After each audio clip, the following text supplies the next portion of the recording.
این هم کفه. هم کف یعنی چی؟ با کف یکیه. بله. این هم کف رو ما یه خورده میتونیم بهش یه خورده ارفاق کنیم. این همو تا اینجا هم بیاریم. چقدر؟ 1.20. یعنی تا 1.20 هم بیاد بالا باز ما میگیم هم کف. بله. حله؟ بله. پس این ارتفاع یادتون باشه. هم کف فقط با کف یکی نیست، تا 1.20 هم کفه. این بره بالاتر دیگه میشه طبقه اول. یعنی فقط پله نمیخوره. پله هم میخوره دیگه. 1.20 میتونی مثلا بیا 4 تا پله هم بزنی. این هم میشه هم کف.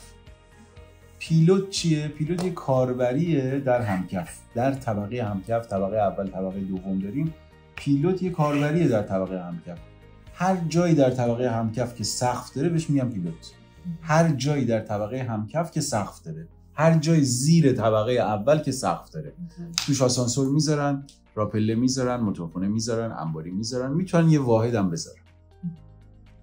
یعنی شما در حیاط رو باز کردی، اون جایی که سقف داره هم که پیلوته، اون جایی که سقف نداره حیاط. اون جایی که سقف داره میتونه یه واحد هم داشته باشه برای سالمند، برای اونی که پاش درد میکنه نمیتونه پله بره بالا، میتونه واحد. اون واحد هم بهش میگن واحد پیلوت. واحد پیلوت واحدی که در طبقه همکف وجود دارد.